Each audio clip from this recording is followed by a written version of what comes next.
Hello everyone, আসসালামু আলাইকুম। আশা করি সবাই ভালো আছেন। আমি একটা গুরুত্বপূর্ণ বিষয় আপনাদের সামনে নিয়ে এসেছি, সেটা হলো কেন মানুষ আপনাকে অপছন্দ করে? মনোবিজ্ঞানের চোখে ব্যাখ্যা আজ আমি আপনার সামনে উপস্থাপন করছি। আপনি কি কখনো ভেবে দেখেছেন কেন চারপাশের মানুষ আপনাকে অকারণেই এড়িয়ে চলে? কেন অকারণে কথা বলতে চায় না? বা কেন বা সহ্য করে না?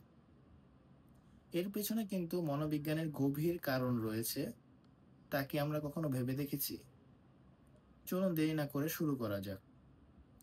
আমরা যখন কথা বলি, কথা বলার সময় যখন আমরা বডি মুভমেন্ট বা বডি ল্যাঙ্গুয়েজ নেগেটিভ থাকে। যখন আমরা অন্য কারো সাথে কথা বলি, তখন যদি আমরা কথা বলার সময় চোখে চোখ না রেখে কথা বলি বা হাত গুটিয়ে কথা বলি বা মুখ কুঁচকে থাকে। সাইকোলজির ভাষায় কিন্তু ৭ সেকেন্ডেই মানুষ আপনার সম্বন্ধে সিদ্ধান্ত নিয়ে ফেলে। এরপরে হলো নিজেকে নিয়েই সবসময় কথা বলা। এটা কিন্তু যখন আমরা কোনো কমিউনিকেশনে নিজেকে নিয়েই সবসময় কথা বলি, এটা কিন্তু বা অন্যের কথা শুনি না। সাইকোলজির ভাষায় একে কিন্তু কনভারসেশনাল নার্সিসিজম বলে।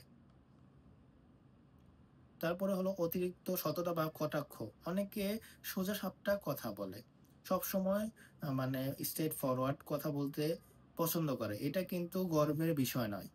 অনেকের কাছে এটা অহংকার বলে মনে হয়।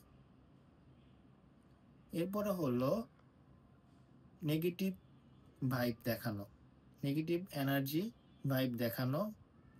সবসময় এটা নেগেটিভ ভাইব দেখা কাজের প্রতি। এটা কিন্তু এটার কারণে কিন্তু মানুষ আপনাকে এড়িয়ে চলে। যে আমি এই কাজটার প্রতি নেগেটিভ ভাইব দেখাবো যখন আমি এই কাজটা পারি না। এটা বলা। এটা কিন্তু নেগেটিভ ভাইব ফেলে অনেক কাজেই মানুষ আপনাকে এড়িয়ে চলবে এর জন্য।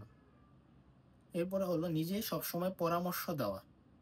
কেউ আপনার কাছে কিছু বিষয় জানতে আসলে শুধু নিজেই পরামর্শ দিয়ে চলবো, এই জিনিসটা কিন্তু খারাপ প্রভাব ফেলে। অন্যের কথাও শোনা উচিত। এটা কিন্তু সাইকোলজির ভাষায় কন্ট্রোলিং বলে। এরপরে হলো কম আত্মবিশ্বাস।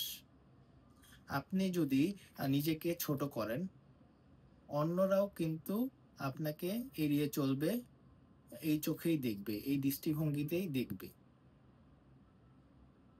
তারপরে হলো অন্যকে নিয়ে বিচার করা। সবসময় অন্যকে নিয়ে বিচার করা এটা আসলে ঠিক না। স অন্যকে বিচার করেই চললাম সারাক্ষণ, এটা কিন্তু খারাপ ইফেক্ট ফেলে।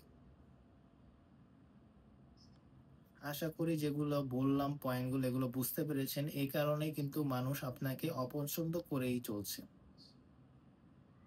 আশা করি সবাই বুঝতে পেরেছেন। ধন্যবাদ।